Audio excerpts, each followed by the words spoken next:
Ketika kita memperhatikan sebuah bangunan megah, pesawat, komputer, dan peralatan canggih ciptaan manusia lainnya, maka kita dapat dengan mudah mengatakan bahwa yang membuatnya tentulah orang yang berilmu. Karena adalah sesuatu yang mustahil untuk membuat sesuatu tanpa ilmu. Dengan logika sederhana yang sama, maka perhatikanlah alam semesta, laut, gunung, langit, matahari, bulan. Semua ciptaan Allah itu jelas merupakan bukti nyata yang tak dapat terbantahkan bahwa Allah pastilah Maha Penuntut ilmu. Di balik ciptaannya, pastilah terdapat ilmu untuk manusia. Dalam Al-Quran, kita temukan kata gunung sebanyak 49 kali.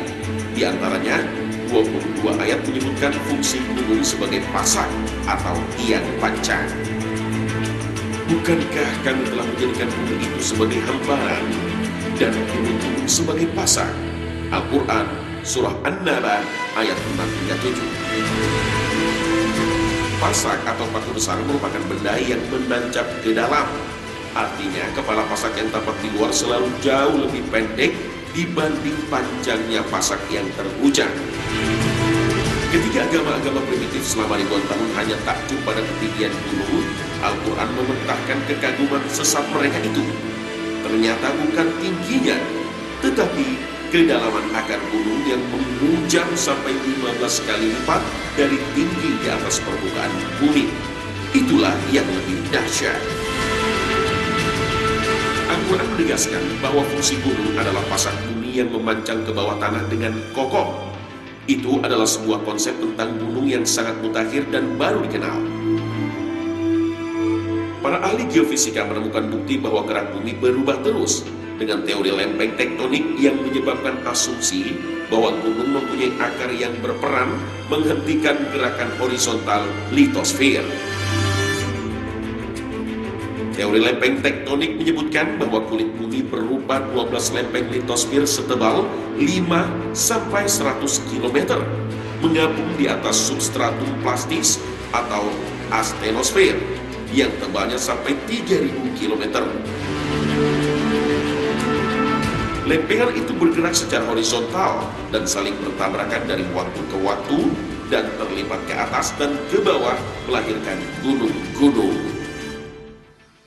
Misalnya, tabrakan lempeng India dan lempeng Eurasia menghasilkan formasi rantai pegunungan Himalaya dengan puncak tertingginya Gunung Everest dengan ketinggian 8.848 km terbentuk mulai 45 juta tahun yang lalu.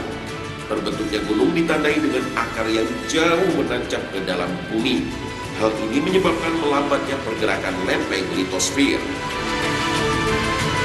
Itulah fungsi gunung. Tanpa gunung, gerakan litosfer akan lebih cepat dan tabrakan antar lempeng akan lebih drastis dan mungkin membahayakan kehidupan.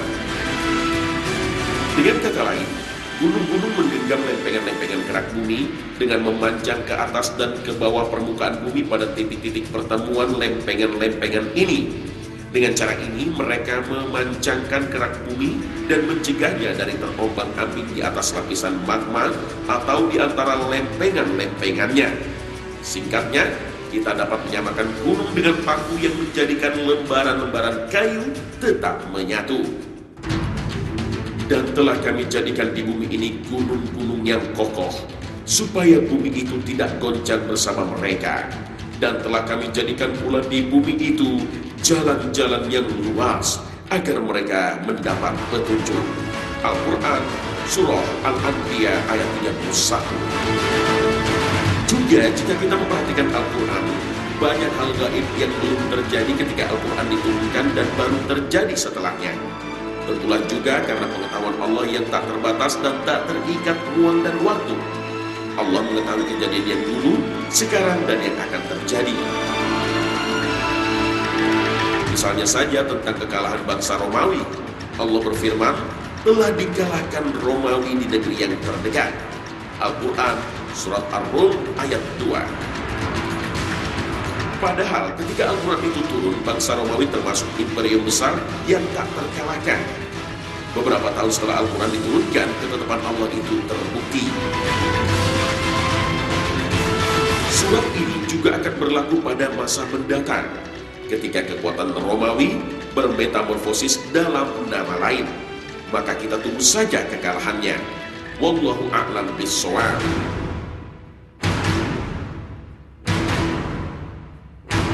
Rasulullah pernah bersabda, dari Abu Qubail berkata, ketika sedang bersama Abdullah bin Amr bin As, beliau ditanya, kota manakah yang akan dibuka terlebih dahulu, Konstantinopel atau Rumia? Abdullah meminta kotak dengan lingkaran-lingkaran miliknya, kemudian dia mengeluarkan kitab. Abdullah berkata, ketika sedang menulis di sekitar Rasulullah, beliau ditanya, dua kota ini manakah yang dibuka lebih dulu, Konstantinopel atau Rumia? Rasulullah menjawab, kota Heraklius dibuka lebih dulu, yaitu Konstantinopel. Hadis riwayat Ahmad, Ad-Darimi, Ibnu Abi Syaibah, dan Al-Hakim. Hadis Nabi baru terbukti 8 abad kemudian. Kota Konstantinopel akhirnya ditaklukkan oleh Muhammad Al-Fatih pada tahun 1453 Masehi atau 857 Hijriah. Benteng raksasa lambang kebanggaan Kristen Ortodoks akhirnya runtuh dan dikuasai umat Islam. Konstantinopel kini berubah namanya menjadi kota Istanbul di Turki. Dialah Muhammad Al-Fatih, pemuda bersahaja yang menerima tampuk kekuasaan sebagai Khalifah Turki Utsmani pada usia 22 tahun. Sejak usia kanak-kanak, ia sudah hafal Al-Quran dan menguasai 6 bahasa asing. Meskipun putra mahkota, Al-Fatih tak bisa berbuat seenaknya, bahkan ia dididik secara tegas dan disiplin. Ayahnya Sultan Murad II mendatangkan banyak guru, antara lain seorang ulama terkenal, Ahmad bin Ismail Al-Qurani, dan memberinya satu pemukul kecil jika anaknya tak mau menuruti perintah sang guru. Guru lain, Aksamsuddin, begitu membekas pada Al-Fatih. Ia selalu mengajaknya berkuda hingga ke selat Bosporus, seraya menunjukkan benteng megah kerajaan Romawi Bizantium dan membaca janji Nabi dalam hadisnya bahwa benteng itu ditaklukkan oleh generasi istimewa. Dan sang guru berkata, itulah bentengnya dan kamulah panglimanya. Apapun ilmu manusia sangat terbatas. Ilmu Allah maha luas, tak terjangkau dan tak terbayangkan oleh akal pikiran. Tiada terbatas. Manusia, malaikat, dan makhluk manapun tak akan bisa menyelami lautan ilmu Allah. Subhanallah. Katakanlah, kalau sekiranya lautan menjadi tinta untuk menulis kalimat-kalimat Tuhanku, sungguh habislah lautan itu sebelum habis ditulis kalimat-kalimat Tuhanku, meskipun kami datangkan sebanyak itu pula. Al-Quran, Surah Al-Kahfi, ayat 109.